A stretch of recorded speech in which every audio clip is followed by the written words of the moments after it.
جتنا بھی مشکل وقت ہو بالآخر کٹ ہی جاتا ہے۔ وقت ہمیشہ ایک جیسا نہیں رہتا، مشکل کے بعد آسانی آتی ہے۔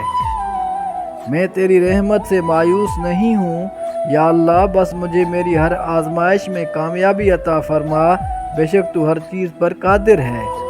جو رشتے تمہیں تکلیف دیں ان سے دوری اختیار کر لو۔ نظر اپنی خامیوں پر بھی رکھو، ہمیشہ سامنے والا ہی غلط نہیں ہوتا۔ یہ دنیا مکافات عمل ہے، جو گڑھا آپ دوسروں کے لیے کھودتے ہیں وہ گڑھا آپ کی قبر بن جاتا ہے۔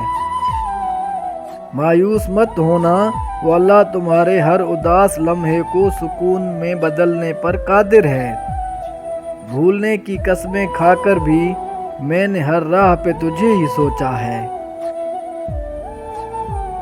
فطرت تو کچھ یوں بھی ہے انسان کی، بارش ختم ہو جائے تو چھتری بوجھ لگتی ہے۔ تمام مشکلوں کا حل سجدہ خدا میں ہے۔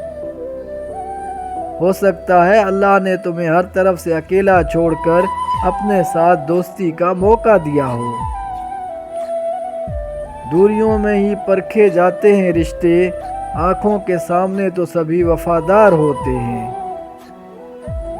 ہر صبر کے پیچھے خوبصورت لمحات انتظار کر رہے ہیں۔ اللہ جب مدد کرنا چاہتا ہے تو وسیلے خود بخود بنا دیتا ہے۔ بس اگلے موڑ سکون ہوگا، چل زندگی تھوڑا اور چلیں۔ کبھی کبھی لوگ آپ سے میٹھی گفتگو کر کے عزت نہیں دھوکہ دے رہے ہوتے ہیں۔ اچھی یادیں زندگی کا خوبصورت سرمایہ ہوتی ہیں۔ آپ کی آدھی خوبصورتی آپ کے الفاظ میں ہے اور باقی آپ کے آداب میں ہے۔ دنیا کی سب سے بہترین شخصیت حضرت محمد صلی اللہ علیہ وسلم۔ پریشانی میں مذاق اور خوشی میں طعنہ مت دو، کیونکہ اس سے رشتوں میں موجود محبت ختم ہو جاتی ہے۔ کبھی کبھی ہم گلے لگانے کے مستحق ہوتے ہیں، مگر دیوار سے لگا دیے جاتے ہیں۔ دنیا کی سب سے بڑی کمزوری شرافت ہے، جس کا فائدہ اکثر کم ظرف لوگ اٹھاتے ہیں۔ آپ کے وہ الفاظ بھی تحفہ ہیں جو دوسروں کو زندگی میں آگے بڑھنے کا حوصلہ دیتے ہیں۔ کسی بھی رشتے میں خوبصورت ہونا معنی نہیں رکھتا، وفادار ہونا اہمیت رکھتا ہے۔ اس سے فرق نہیں پڑتا کہ آپ کتنے قیمتی، کتنے قابل اور کتنے اہم ہیں، اگر آپ ناقدروں کے ہاتھ لگے ہوئے ہیں تو آپ بیکار ہیں۔ مجھے برے لوگ اتنے برے نہیں لگتے جتنے اچھائی کے روپ میں چھپے برے لوگ برے لگتے ہیں۔ صرف دکھاوے کا اچھا ہونا برا ہونے سے بھی برا ہے۔ کبھی کبھی میٹھی گفتگو کر کے کچھ لوگ آپ کو عزت نہیں دھوکہ دیتے ہیں۔ دنیا میں سب سے مہنگی چیز ہے بھروسہ، جسے بنانے میں عمریں بیت جاتی ہیں اور گنوانے میں چند سیکنڈ لگتے ہیں۔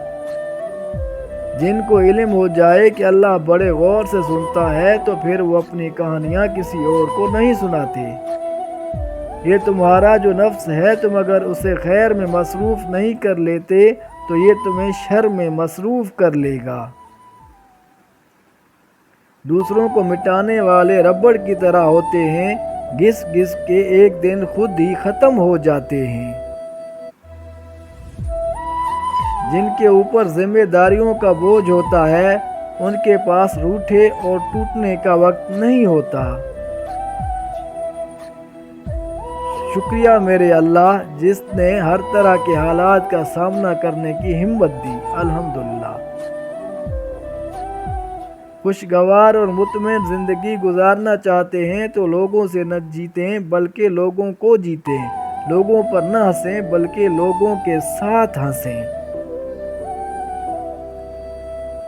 عروج میں اگر نظریں نیچی اور لہجہ نرم ہو تو زوال میں تکلیف کم ہوتی ہے۔ اچھا کردار آپ کو زندہ رکھتا ہے، دلوں میں بھی اور لفظوں میں بھی۔ صبر ایسے کرو جیسے روزے رکھتے ہیں، تو یہ سوچ کر کہ مغرب کی اذان ضرور ہوگی۔ پوری کائنات میں کوئی کسی کا اتنا انتظار نہیں کرتا جتنا رب کریم اپنے توبہ کا انتظار کرتا ہے۔ اگر اپنوں میں تمہیں اپنی جیت محسوس ہونے لگ جائے تو سمجھ جاؤ کہ تم ایک گرے ہوئے انسان ہو۔ انسان کی زندگی کے بدترین وقتوں میں سب سے برا وقت جوانی کی غربت ہے۔ میں نے کہا مجھے لگتا ہے کہ میرے اللہ آپ مجھ سے ناراض ہیں۔ جواب آیا جس سے میں ناراض ہو جاؤں اس کو یہ فکر ہی نہیں آنے دیتا۔ بھیڑ کے اندر چھپا اگر بھیڑیا دیکھنے کی تمنا ہو تو اپنوں سے اپنا حق مانگ کر دیکھ لیجئے گا۔ جب ہم اپنے خدا کے سامنے توبہ کرتے ہیں تو نہ صرف ہماری توبہ قبول ہو جاتی ہے بلکہ ہم بھی قبول ہو جاتے ہیں اور زندگی آسان ہو جاتی ہے۔ سکھ اور دکھ اپنی تقدیر سے ملتے ہیں، غریبی اور امیری سے ان کا کوئی لینا دینا نہیں، کیونکہ رونے والے عالی شان محلوں میں بھی روتے ہیں اور جن کی قسمت میں خوشیاں ہوں وہ جھونپڑیوں میں بھی خوش رہ لیتے ہیں۔ غلط کہتے ہیں جو کہتے ہیں کہ تیسرا شخص جب آتا ہے بتا کر نہیں آتا۔ حقیقت تو یہ ہے تیسرا شخص آتا ہی کسی ایک کی مرضی سے ہے۔ جب تک کسی کی مرضی شامل نہ ہو کوئی کسی کی زندگی میں دخل اندازی کر ہی نہیں سکتا، مگر جب وہ مکمل طور پر شامل ہو جاتا ہے تو کسی ایک کا ذہنی سکون غارت کر دیتا ہے۔ اس لیے اپنی طرف سے پوری کوشش کیا کریں کہ آپ کسی کی کہانی میں ناحق تیسرے نہ بنیں۔